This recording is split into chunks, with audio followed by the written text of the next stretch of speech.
All right, y'all, welcome to the show.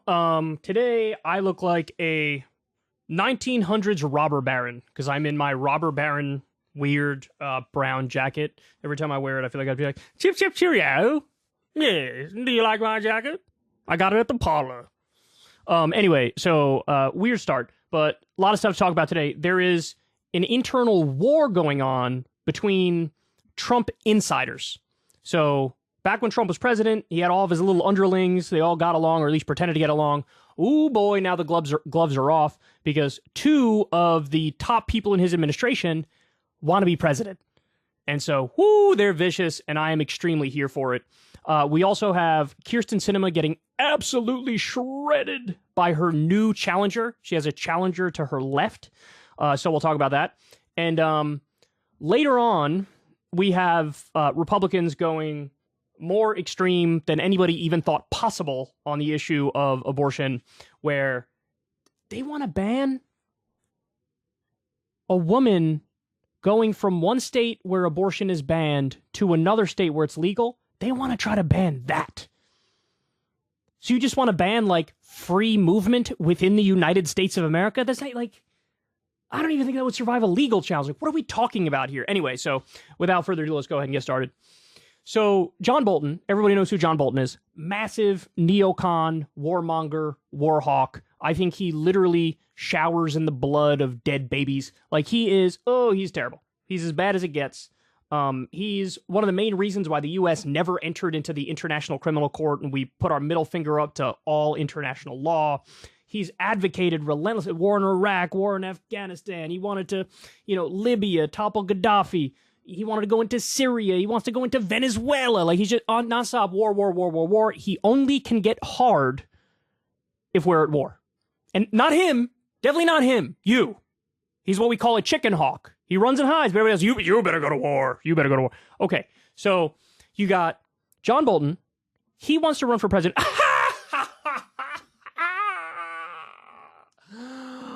Oh, that's rich. Oh, that is rich. That's as rich as Jeff Bezos. That is, nobody likes you, John. Nobody likes you. And I mean nobody. Is he married? I don't even know if he's married, but if he is married, his wife hates him. His family's like, this guy. Every time he shows up to Thanksgiving, they're like, oh, dude, get out. Well, he's up against deflated Jabba the Hutt, Mike Pompeo, who also is a deep state goon. So this guy used to be the head of the CIA, and he very famously said, like, on camera, he acted like he didn't know that cameras actually record you, because he very famously said, like, yeah, the CIA, we lie, we cheat, we steal, like, that's what we do there, bro. You're admitting to everybody that you lie, you cheat, and you steal. This is a guy who is actively coming up with plans to assassinate Julian Assange. A guy who's a hero who just released information that the American people should have known anyway, like our government killing innocent civilians. Okay, so now these two titans of idiocy and warmongering are going to war with each other.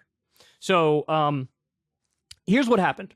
Pompeo got pissed because John Bolton released a tell-all book about his time with the Trump administration. And Pompeo is like finger-wagging, how dare you? So here's what they say in Mediaite, and originally from The Guardian. Pompeo describes Trump calling John Bolton, his third national security advisor, a scumbag loser. By the way, based Trump should have never hired him in the first place. Because Trump liked to say some anti-war things from time to time. He didn't mean a word of it, but he liked to say a couple anti-war things. Then he hires the worst imperialist war hawk of all time.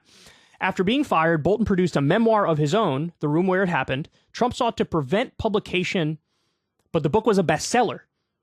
By the way, what happened to the First Amendment, Don? The idea that you have the right as president to be like, I don't like that. You can't release that. Like, nobody cares what you like and don't like. It's not about that. It's called he has the right to release it if he wants. Okay. Trump sought to prevent publication of the book, relaying the president's private conversations and what Pompeo considers highly sensitive material. Bolton has now floated a White House run of his own to try to block Trump. Pompeo fires salvos Bolton's way, at one point comparing him to Edward Snowden. Never, ever, ever make that comparison. Edward Snowden is a hero who showed us that our government is illegally and unconstitutionally spying on all of us and collecting all of our metadata, and John Bolton belongs behind bars. So he makes the comparison. The comparison to him is he thinks Edward Snowden is a traitor, and so now he thinks John Bolton is a traitor. They go on to say, the National Security Agency contractor, this is from Pompeo, at least had the decency not to lie about his motives. So he's saying Pompeo lied, Edward Snowden didn't, so maybe, Pompeo is saying Bolton lied, Edward Snowden didn't, so at least in one way, maybe Snowden is better than Pompeo. That's what he's saying. And again, from their perspective, this is like, this is shots fired, son. Bolton, Pompeo writes, should, quote, be in jail for spilling classified information. Pompeo also says he hopes one day to testify at Bolton's trial on criminal charges. Oh, them's fighting words, dog. Them's fighting words from two elites. Okay, so now Bolton fires back. So here's what Bolton says. What he knows, in fact, or should know, is that my book went through a 4-month-long pre-publication review process precisely to make sure there was no classified information in the book. It was arduous at times, I can tell you. The National Security Council senior director responsible for that review cleared the book. And inside the White House, because Donald Trump didn't want the book published before the election, he fired the senior director, a career employee of the National Archives, from her job and tried to get another review going. So do you understand what happened there? Pompeo needed to get the book approved by somebody at the National Security Council to say, okay, yeah, there's no classified stuff in here, you can release it. The person who approved the book, Trump fired that person and said, nope, now we need a new review because I don't want that book being published. So again, this shows Trump, shock, deeply against the First Amendment, deeply against the Constitution, and just trying to hide all the embarrassing information about himself, right? And then here comes Mike Pompeo, Trump's little sycophant, and he's like, don't tell on Daddy. Don't tell on Daddy, please. You should be in jail because you told on Daddy. Poop face, poop. Why would you tell on Daddy? So look at these divas. Look at these little prima donnas going at it. Like, you should be in jail for writing words on a page about things that actually happened. No, Bolton should be in jail for the hundreds of thousands or potentially millions of dead bodies he has on his head. Guys, he was the head of one of the neocon think tanks. He was one of the intellectual architects, I use the word intellectual loosely, architects of the war in Iraq.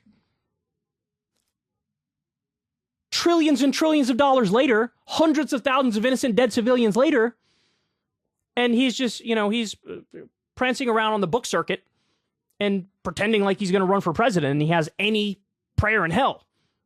So I love how they're sniping over the dumbest thing possible. Why would you say the things that were factual that we talked about behind the scenes? See, they view this as heresy, right? This is heresy.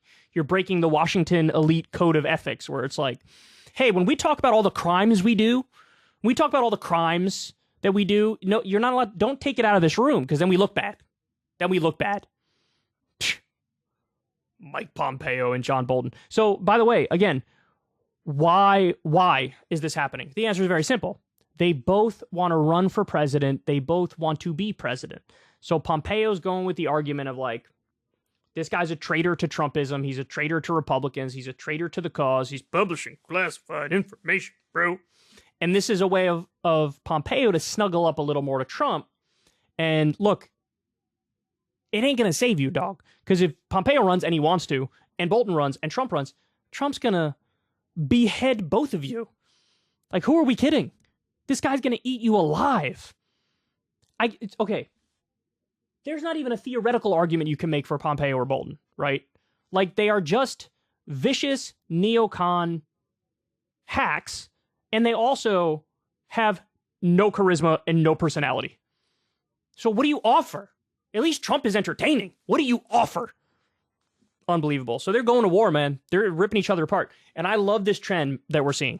Originally, we saw, you saw Boebert and Gates versus Kevin McCarthy and Marjorie Taylor Greene. And you see Trump versus DeSantis. Then you see Steven Crowder versus Ben Shapiro. Now you got John Bolton versus Mike Pompeo. Oh, yummy in my tummy, dog. Yummy in my tummy.